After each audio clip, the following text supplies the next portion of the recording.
Cantonment constituency BJP party की जानिब से आज विजय संकल्प यात्रा रखी गई कंटोनमेंट बोर्ड के इलाके बोइनपल्ली जीवीआर गार्डन्स में, जिसकी चीफ गेस्ट थी फिल्म एक्टर और BJP party national executive member Khushbu, Mahankali जिला president Shyam Sundar Goud, Telangana state executive member Banuka Mallikarjun, Parshuram, Mahankali जिला spokesperson BN Srinivas, contested candidate Shri Ganesh, ex vice president Banuka Narmada और तमाम बीजेपी पार्टी के सीनियर लीडर्स और कार्यकर्ताओं ने हिस्सा लिया। मीडिया से बात करते हुए खुशबू ने बताया कि इस बार बीजेपी पार्टी 400 से भी ज़्यादा सीट्स जीतेंगी और फिर से नरेंद्र मोदी ही प्राइम मिनिस्टर बनेंगे।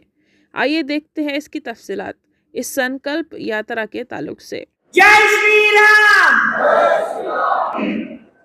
10 साल से पहले 65 साल में जब हम देखते हैं कि जिस तरह से हमें सिर्फ एक ही रास्ता दिखाया गया, एक ही पढ़ाव चढ़ाव पढ़ाया गया, एक ही दिशा में देखने के लिए सिखाया गया, उन सब को बदल के अब हम दुनिया देख रहे हैं।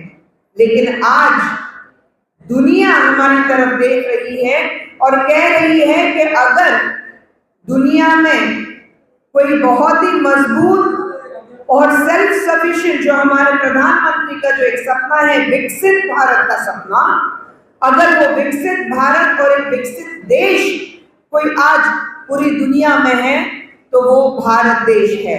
हमारा जीडीपी ग्रोथ कहते थे कि बहुत कम है, हम आगे नहीं बढ़ सकते हैं।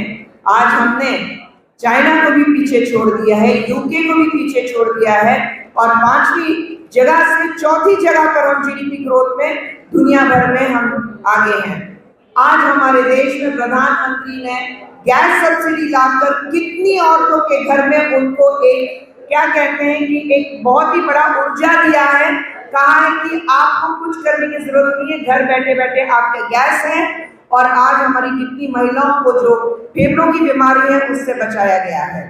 जहां पर हमारी मुस्लिम महिलाएं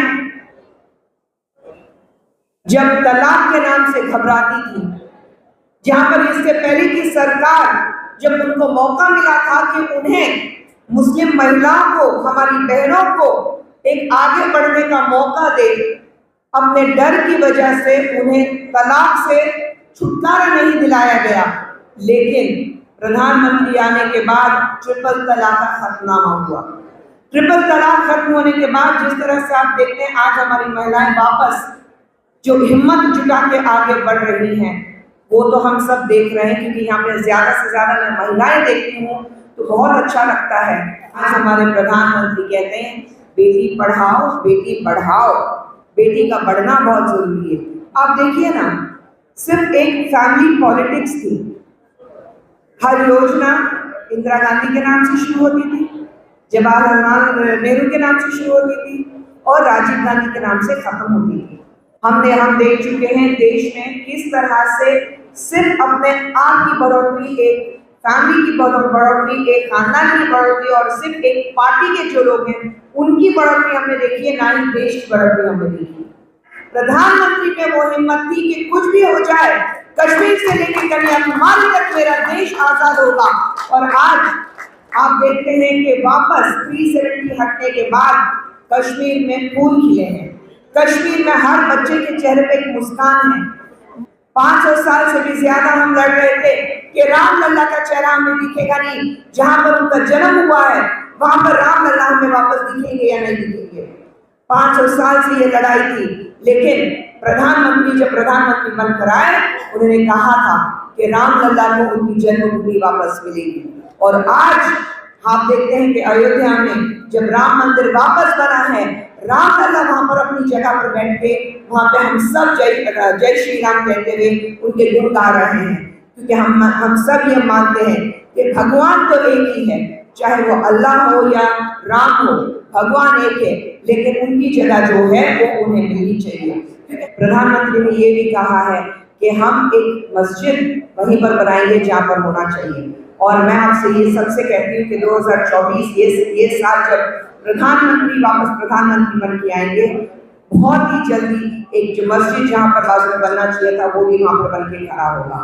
हर कदम पर एक दीवार खड़ी की जाएगी, हर कदम पर, क्योंकि हम सब जानते हैं, स्पेशली मैं जानती हूँ कि जहाँ तक कांग्रेस और बाकी पार्टियों का सवाल है, उनका मानना है कि महिलाएं आगे नहीं बढ़ सकती हैं, और अगर एक ही तरह से महिला को चोट पहुंचा सकते हैं तो वो है उनकी टिप्पणी करना।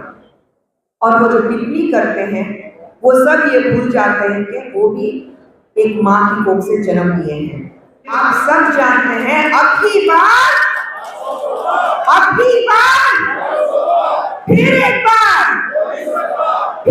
बार, तो बाकी पार्टियां उनके हाथ में सिर्फ एक चीज देंगी इलेक्शन के वक्त, पैसा।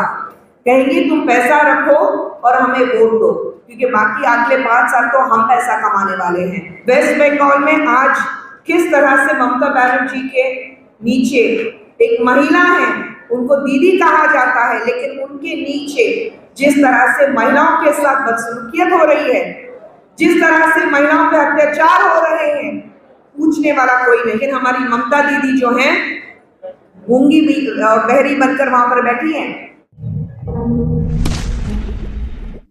बोयनपल्ली जीवीआर गार्डन्स में बीजेपी पार्टी की जानिब से आज रखी गई संकल्प यात्रा के चीफ गेस्ट खुशबू से बीजेपी पार्टी के सीनियर लीडर और श्रीराम कैटरिंग के प्रोप्रिएटर नागभूषण रेड्डी साहब ने मुलाकात की, उन्हें बुके भी दिया।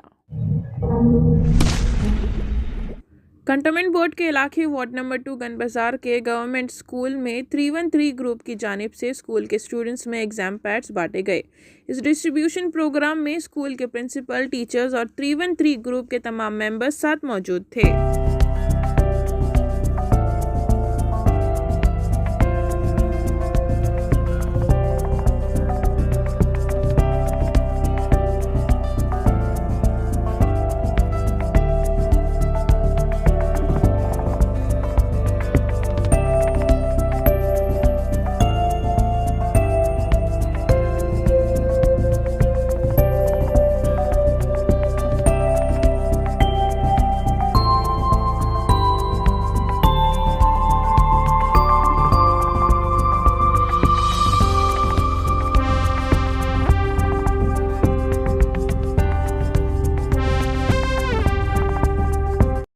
इसी के साथ आज की न्यूज़ बुलेटिन मुकम्मल होती है।